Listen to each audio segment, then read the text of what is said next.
Okay, so Vipassana Meditation course. This is the second part of this course that we started last week.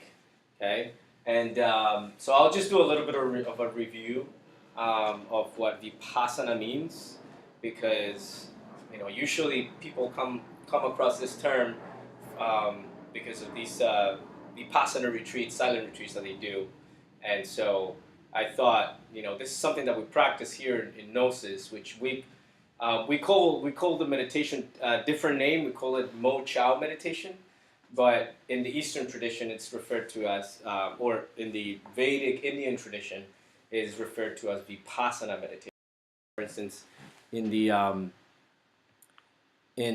Zen tradition that got to China, they refer to this meditation as Mo Chao meditation, which means serene reflection.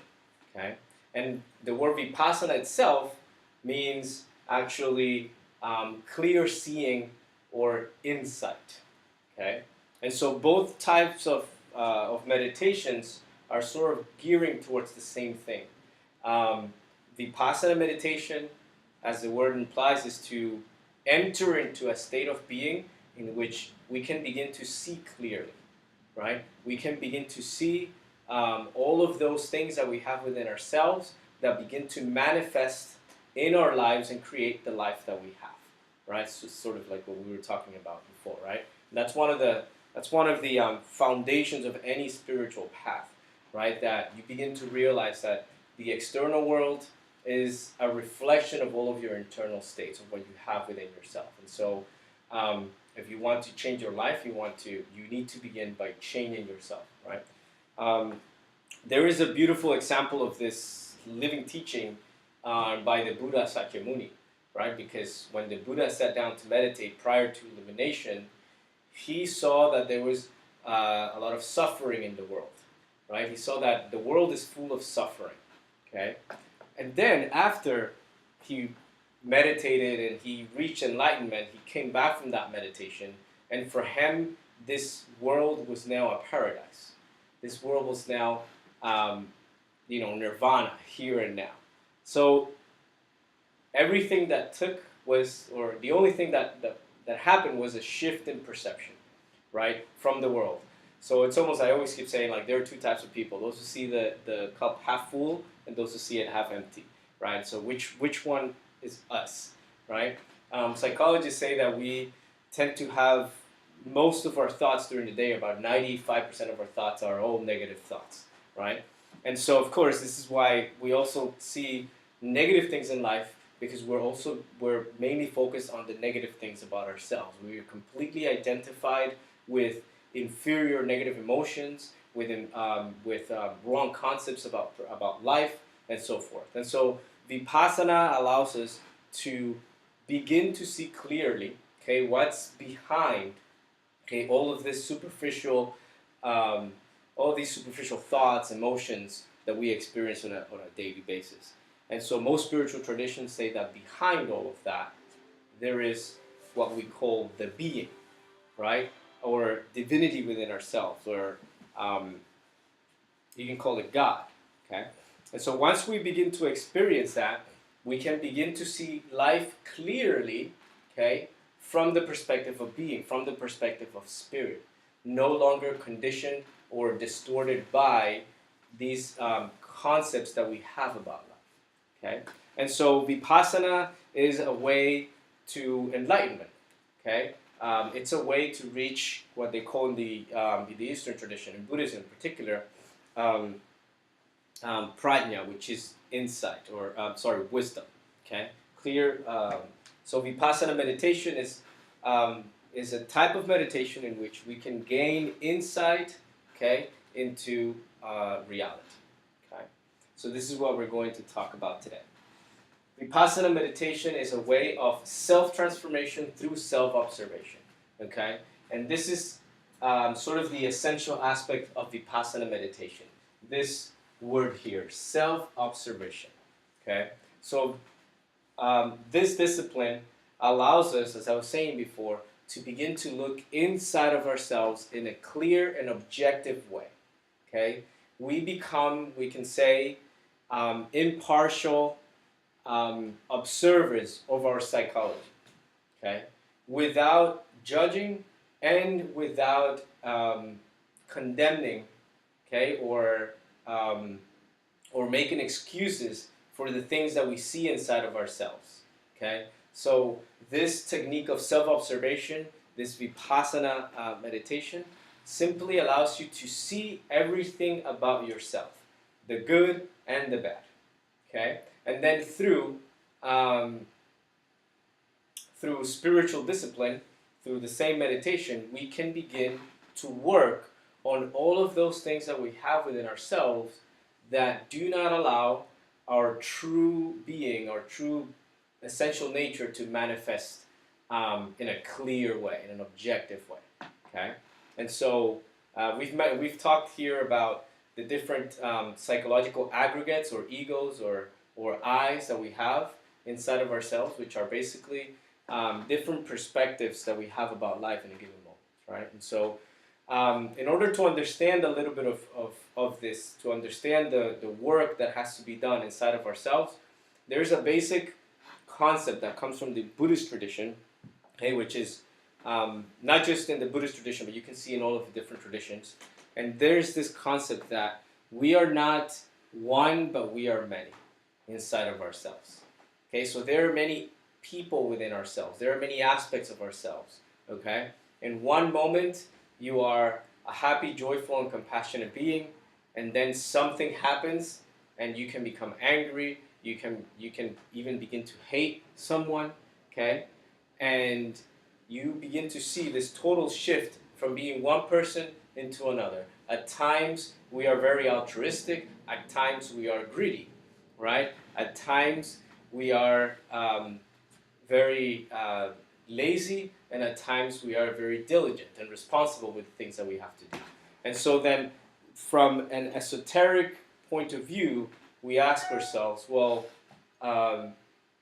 who is the real me, right? Who is the real I, or the real being that is experiencing life and that manifests in many different ways? And so then Vipassana meditation allows us to begin to connect with that, okay? To really connect first with who we really are, to connect with the essential nature, which is what we call the being, and then from that point we can begin to make a clear difference between who we are, or who we really are, and what we are not, or the expressions of self that are not really in tune with the self, okay? And that's what we call, like I said, the ego, okay? In Buddhism, they refer to them as the psychic aggregates, okay? In Gnosis, we call them egos. In Christianity, they call them demons, okay? Devils, and so forth, okay? So I'm going to go a little bit into the Bhagavad Gita to understand this a little bit, okay? So in Vipassana meditation, obviously there's great work with the mind. Most of us have heard of Vipassana meditation as a sort of silent meditation, right? So for that, we need to learn how to quiet the mind. Excuse me. Hey, Owen. Sorry. Okay, no worries. You can close that. You can go here. Okay. And so in order to see clearly, in order to use the mind to see clearly, we need to know how to use the mind, right? And so there are two fundamental states of the mind, okay? One is the most natural state of the mind and of the consciousness is when the mind is passive and receptive, which is most likely what's happening now. Your mind is receptive, right? You are attentively listening to what I'm saying, and so the mind is simply open and receiving information, okay? That is actually the ideal state of the mind, okay?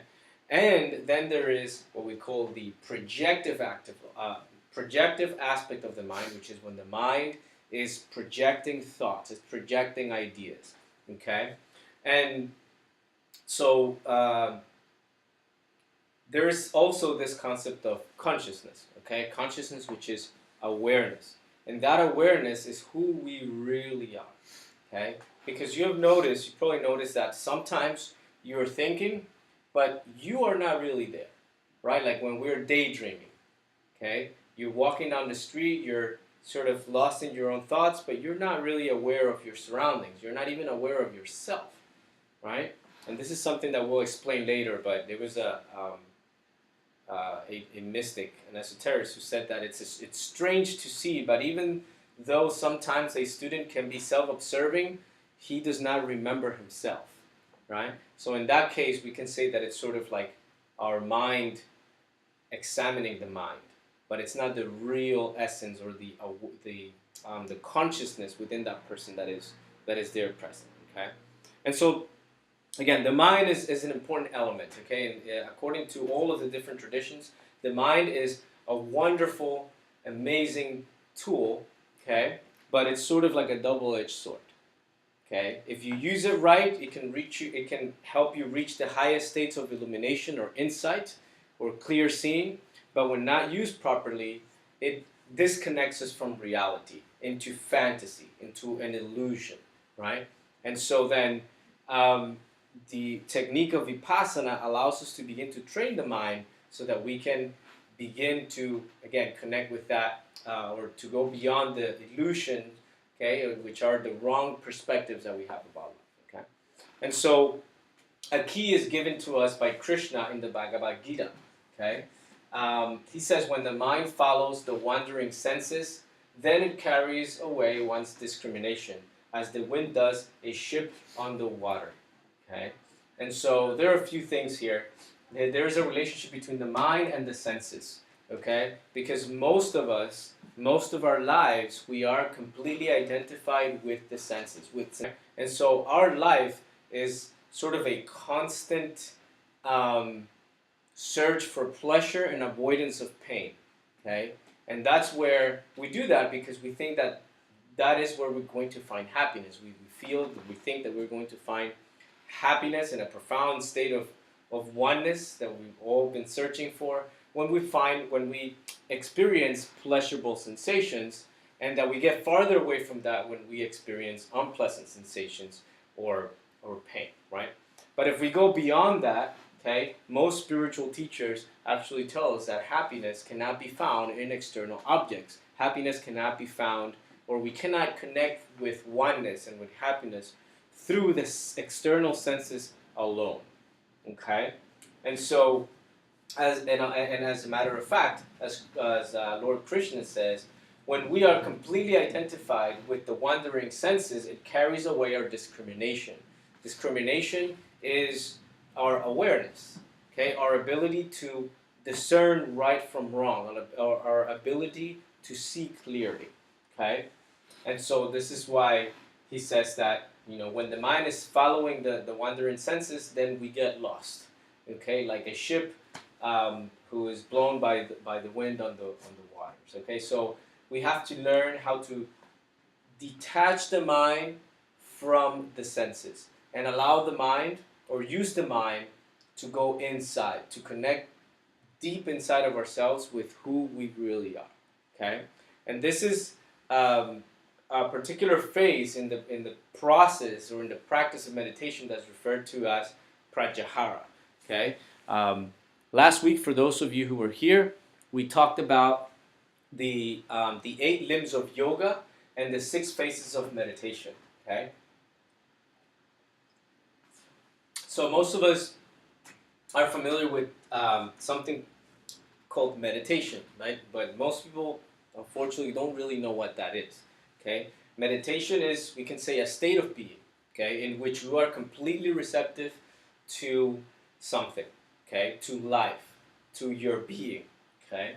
And so, in order to reach that state, which later takes you into union with whatever it is that you are trying to connect with, whatever it is that you're trying to study, in this case, our being or our inner God, okay, when we are able to reach that state properly, then we can enter into what in the Eastern tradition they call samadhi, okay, mystical ecstasy, blissfulness, okay, or in the Christian tradition, is referred to as rapture, when the soul is completely enraptured by God and taken up with Him. Okay, and so most people are familiar with just this step, but many of us ignore that we don't just randomly get there. I mean, we do have a sense that we have to do something to get to meditation, right? And most people think that it's just by sitting in a particular way, closing your eyes, and don't move, okay? Which is just the beginning, okay? And there is way much more than that, but meditation can be done even when you are not walking, when you're not sitting, when you're walking, when you're standing, right? So meditation, samadhi are states of being that can be reached if prior requirements are met. Okay, and so last week we talked a little bit about them. We started from this one. Okay, we call them the 6 phases. If you look from 3 to 8. Okay, there are 6. Then there are these extra 2 steps, which I sort of mentioned a little bit last week, yama and niyama, which are teachings that allow us to conserve energy, okay, that is required for us to self-observe, to go into this journey inside, okay, and particular ethical precepts that once practiced allow you to begin to experience God or your essential nature. Okay, so in order to experience God, it is said that we have to first begin by acting God-like, okay, or to begin to develop within us those qualities that are divine, right? Like love, compassion, peace, altruism, okay? And so if you want to experience, have a direct experience with God, which is love in essence, the true love, true bliss, then we have to begin here in the physical world, here in our physical body, to begin to sample what, a degree of what that is. Okay, and so then, like I said, there are these different phases that one has to go through. The first one is related to asana, okay, it's called asana, which is related to body posture and relaxation. Okay, and there are many benefits of that. This is sort of where science is focusing right now, the physical benefits of meditation. Okay, and they've come to realize that when people meditate, they have, different wonderful benefits, like the immune system improves, overall health improves, and so forth, right? Your physical body becomes healthier. But one of the most important things is that you begin to relax, okay? And when you begin to relax your body, when you begin to relax in general, you will notice that your senses begin to expand, right? If you are in a very tense situation, you are tense because of something. Something is calling your attention, and so you're completely focused on that, right? So all of your attention is sort of flowing there, okay? But when you begin to relax, what happens? Usually your perception begins to expand, right? And so then you can begin to experience more of what's around you, okay? So that's why relaxation or asana is a very fundamental step in being able to completely expand our awareness, which is what meditation is, okay? So one of the things that allows us to do that is this technique called, or this phase called pranayama, which is the harnessing of the life force, okay? Which is related with breath, with breathing. So we need to learn how to breathe, and this is why in the different meditation classes, this is one of the foundations, right? They teach you how to breathe in a certain way. They always tell you to pay attention to your breath and so forth. Okay, when we begin to relax and we begin to use the breath when we begin to consciously breathe and take and properly breathe, because we don't really know how to breathe properly, you begin to take in more what we call prana. Okay, which is a life force energy that is within the element of the air. Okay, as you begin to do that, you begin to feel more vitality, you begin to feel more life within yourself, more aware, okay, or more awareness rather, okay, and little by little, this allows us to enter into now this third phase of meditation, which is what we call pratyahara, and will sort of be the focus of today. Okay, because I believe that it's been my personal experience that once you're able to really enter into this state of pratyahara, all of the other states begin to you begin to enter into those states easier, okay, naturally. And so, what is pratyahara? Pratyahara is withdrawal from the senses, okay, or what, and this relates to what we were talking about in the previous slide. That when the mind follows the wandering senses, it carries away our discrimination, and so then there is a key there, right? Pratyahara is related to the physical senses, okay? And we don't only have physical senses, but we have internal senses as well, okay? And we can say that those internal senses are synthesized into what most people call the sixth sense, okay? Things like intuition, clairvoyance, okay, which is our ability to perceive things that are not here now tangible to us, but we begin to have experience of something that's there that we can't really explain, okay? And so when we begin to take our mind away from the physical world, from the physical senses, then our mind sort of becomes free and can begin to draw inside, okay? And in the degree that you're able to detach yourself from the external senses, you will be able to connect with your inner senses and to begin to connect with God, with the being within yourself, right? Along with that, obviously, there's concentration, which is the next phase in the of the meditation phases. Okay, that's why you'll notice that in every meditation class, there's always this emphasis on learning how to concentrate properly. Okay, and concentration and pratyahara are sort of together, right? You need both. Okay, this is why both Swami Sivananda and Samuel Veor say that without wise concentration of thought, the experience of the truth is impossible. Okay, and so we need to learn how to concentrate the mind, how to concentrate thought into one thing in order to experience the truth of that, right? So, if you want to know what I'm saying, you have to focus on me and listen to what I'm saying with full attention and concentration, right? But if, as I am speaking to you, you're on your phone or you're paying attention to something that's happening out there, you're not going to be able to connect with the truth of what I'm saying. That makes sense, right? And so the same thing happens internally. There is within us this inner source of unlimited wisdom and knowledge, which is what we call the being or God. Okay? And God is always talking to us, but we're not paying attention. We're distracted because our concentration is focused towards the external world, towards the external senses.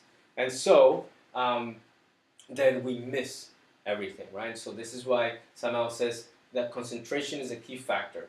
Swami Sivananda says concentration is the first and foremost thing a sadhaka or yogi or aspirant should acquire in the spiritual path. Okay? And so there you have it. I'll move on to the next point, right? So in the practice of meditation, this is why, I always say that no one can really teach you how to meditate, okay? People can only teach you how to concentrate. And once you concentrate, you begin to experience stillness of the mind, and then the mind begins to open up, and you begin to have insight, okay? So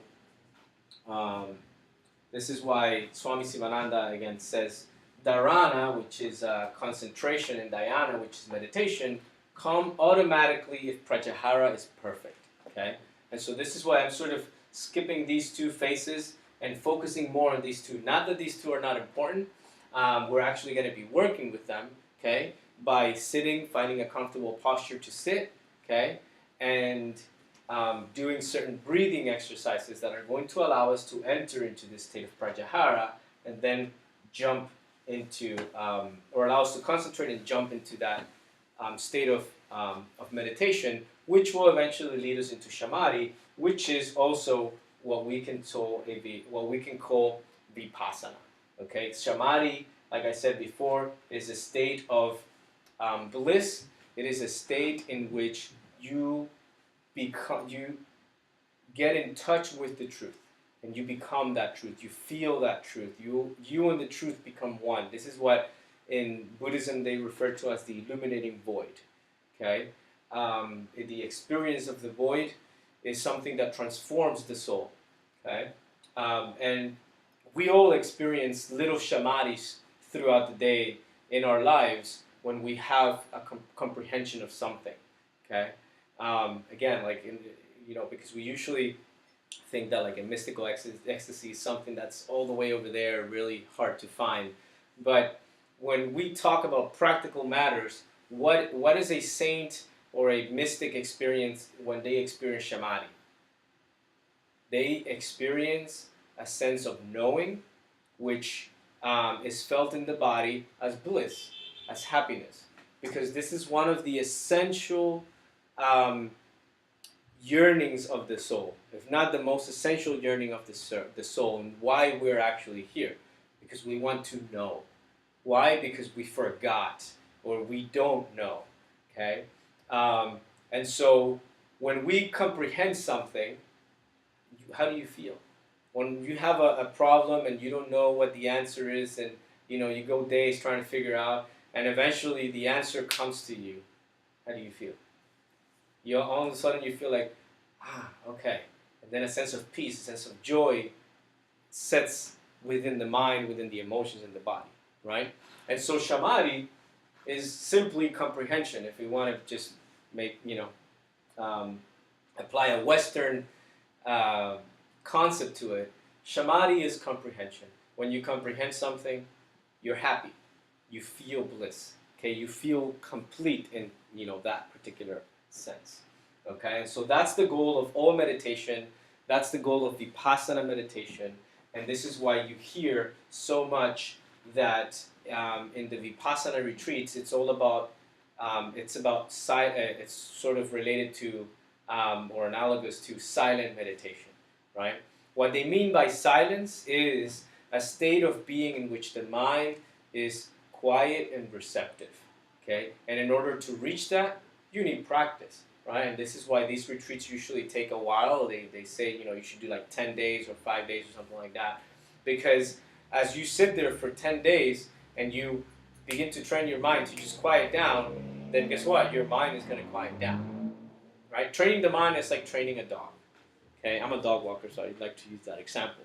Okay, because when you're training a dog, you'll notice that the dog is always paying attention to its senses, especially the sense of smell, right? And so a dog smells something and goes over here, and then smells something else and goes over here, and then so forth, right? So that's what the dog is, and that's what our mind is, right? We experience something or we feel something, we hear something, we're like, oh, what's that? And then we go over here, and then, oh, what's that? And then we go over here, right? And then we're asking ourselves, wait, where was that? Why am I here doing all of these things, right? And so if you're able to simply take all of that energy that you're spending over here, spreading it around, you can use that and aim it at something, and boom. Okay? And we do this when we're studying, right? When you study, you focus on something, and you get insight. You comprehend that. Okay? And if you study but you're distracted, then you're not going to get as much from it. Okay? So, so pratyahara, like I said, literally means withdrawal or to draw back or retreat. Okay, and this is what we're doing in the Vipassana meditation. Okay, we're retreating from the world or from the external aspect of ourselves, from the external world, and the door between our inner world and our external world are the senses, right? And so if you want to know what's happening out there, you open the door to your house and you look, right? This is what we do. So the same thing happens internally. If you want to know what is happening inside of yourself, if you want to connect deeply with your true self, then you have to shut the doors for a minute, concentrate, and go inside. Okay? In Gnosis, we say that we have the 5 external senses, okay? And we have 5 centers, okay? The intellectual center, the motor center related with movement, the emotional center, okay, and the instinct and sexual centers, okay? So we have to learn how to withdraw ourselves from all of that, okay? Not only withdraw from our physical senses, but also begin to withdraw from certain emotions that we feel, and to try to connect with the essential nature that is behind that emotion, okay?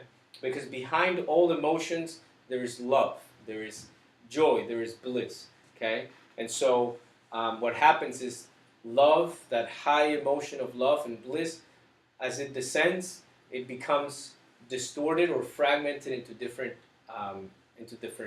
emotions, okay? But it all comes from the essence of love, okay? And so that is sort of what pratyahara is, and the goal here, okay? And so again, just to end with another quote by the Bhagavad Gita, which emphasizes again this this need, okay, to liberate ourselves from the mind, because this is what we're looking for in essence, is liberation. Lord Krishna says, shutting out all external sense objects, keeping the eyes and vision concentrated between the two eyebrows, okay, suspending the inward and outward breaths within the nostrils, and thus controlling the mind, senses, and intelligence, the transcendentalist aiming at liberation becomes free from desire, fear, and anger. Okay? One who is always in this state is certainly liberated. Okay? So he is referring to someone that has been able to liberate himself or herself from desire, from fear, from anger, and his attention is always focused inside and actually perceives life through the being. And it's always in a state of liberation, in a state of bliss. Okay? Unaffected by the various circumstances of life, whether they are considered negative or positive from someone else's perspective, right? That person sees life as it is, clearly as it is, okay, and engages in life objectively, okay, with feeling love and bliss and just being happy for being alive and here, and taking the most advantage of this opportunity that we have here to love, which is really what this life is all about. It's all about love. It's all about our experience to feel love, to express that love to others, to connect with others, and that's it, really. I mean, if you think about it, or at least that's my sort of little corny philosophy, right? But that's, I think, what we're looking for, right? How to be loved, because we know that when we're loved, we're happy, but it's not so much as being loved, but the capacity to feel love within oneself, which is what's most important. And this is what all of the greatest mystics and spiritual leaders have showed us, right? That they've been able to tap into that inner source of love, and that's why they have so much love to give, and that's why they receive what they give, right? That's why people love them, right? We want to be loved, but we have an inability to actually give love because we don't have the ability to connect with that inner source of love at all times. And so what do we receive? Not a lot of love sometimes, right? Okay, so that's all I have for you guys today, and then we'll do a practice. Okay, do you guys have any questions or comments? Good? You're all enlightened? Perfect. All right.